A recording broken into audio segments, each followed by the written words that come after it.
Hi friends, मैं नीलम खरे सेहत की रसोई से आप सबका बहुत बहुत स्वागत करती हूँ। आज संतान सप्तमी है और मेरा व्रत है, तो पूजन के लिए और भोग के लिए हमारे यहाँ मीठे गुड़ के पुए बनाए जाते हैं। तो आज मैं उसकी ही रेसिपी आप लोग के साथ शेयर करूँगी कि मैं कैसे बनाती हूँ। तो इसके लिए मैंने ये 250 ग्राम के आसपास गुड़ लिया है और ये 3 पाव आटा के लिए है। अगर आप मीठा ज़्यादा खाना चाहें तो थोड़ा सा ज़्यादा कर सकते हैं इसको, और यदि कम खाना चाहें तो कम कर सकते हैं। अपने हिसाब से भी इसको आप कम ज़्यादा कर सकते हैं। वैसे ये बिल्कुल सही नाप है कि 3 पाव आटा है तो ये 1 पाव गुड़ है इसके लिए। तो मैं अब इस गुड़ को थोड़ी देर के लिए पानी डालकर फूलने के लिए रख दूंगी, और इसके बाद जब ये गुड़ फूल जाएगा, पानी में मिक्स हो जाएगा, तो फिर मैं उससे आटा लगाऊंगी। और मैं किस तरह से आटा लगाती हूँ और उसमें क्या क्या डालती हूँ तो मैं आपको फिर बताऊंगी। इस तरह इस बर्तन में मैंने गुड़ डाल दिया है और इसके लिए मैं 1 गिलास पानी डाल दूंगी और इसको थोड़ी देर के लिए रख देंगे जिससे ये घुल जाए। ये 10-15 मिनट में घुल जाता है। यदि जल्दी बनाना है तो इसको थोड़ा सा गैस पे गर्म कर लीजिए। तो अब मैं इसको थोड़ी देर के लिए छोड़ देती हूँ। जब ये गुड़ घुल जाएगा तो इसको छान कर इस पानी को, और इससे हम आटा लगाएंगे। तो इस आटे में अब मैं मोइन डालूंगी। तो ये मैंने घी लिया है, देसी घी है। तो इसको अभी मैं 2 चम्मच भर के इसमें हम घी डाल देंगे, और फिर डाल के देखेंगे कि यदि कम लगेगा, मुट्ठी नहीं अच्छे से बनेगी उसकी, तो हम फिर से और डालेंगे। और ज़्यादा अगर घी हो जाता है तो ये पुए फटने लगते हैं, इसलिए इनको बड़े हिसाब से डाला जाता है। और ये नारियल बूरा है, तो इसमें ये मैं 3 चम्मच नारियल बूरा डाल दूँगी।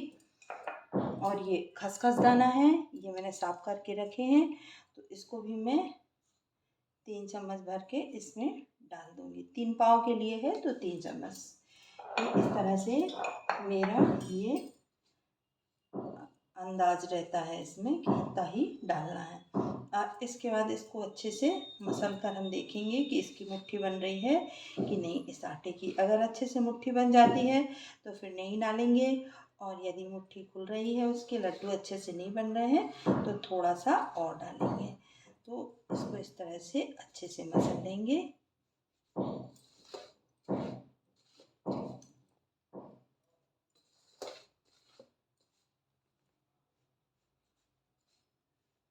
ये सब अच्छे से मिल गया है और इसको अब हम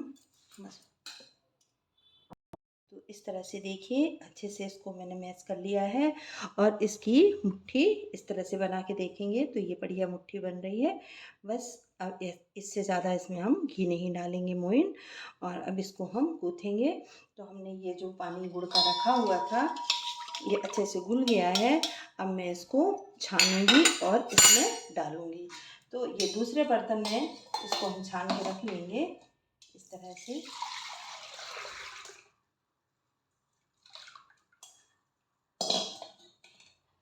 और अब हम इसको आटा को गूँथेंगे। तो इसका इस तरह से डो लगाना है जैसे पूरियों का लगाते हैं। बहुत टाइट भी नहीं रखना है और बहुत लूज़ भी नहीं रखना है। अब हम इसका डो लगाएंगे और आपको दिखाते हैं कि किस तरह से रखना है।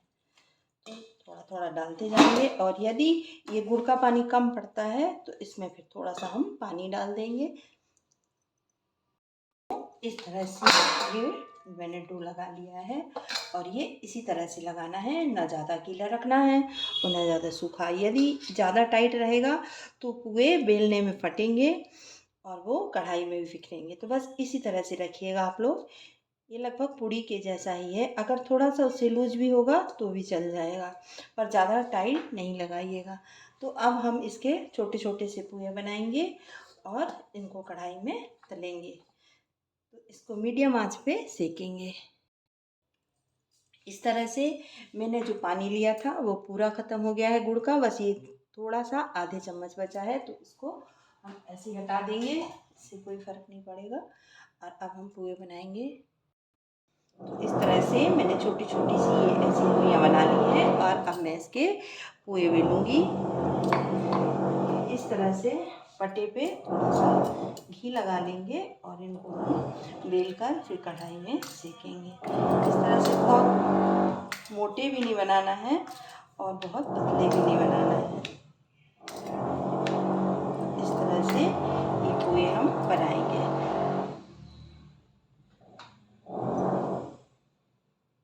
इस तरह से कढ़ाई गरम हो गई है, इसमें मैंने घी डाल दिया है और ये घी भी गरम हो गया है। थोड़ा सा चेक करेंगे, ये हो गया है। तो बस इसमें अब हम पोहे तलेंगे, निकाल देंगे और ये पोहे इसमें फ्राई करेंगे। ऐसा थोड़ा सा डालकर इसको हम सेकेंगे। गैस को मीडियम रखेंगे जिससे ये अंदर से भी पोहे अच्छे से सिक जाएं।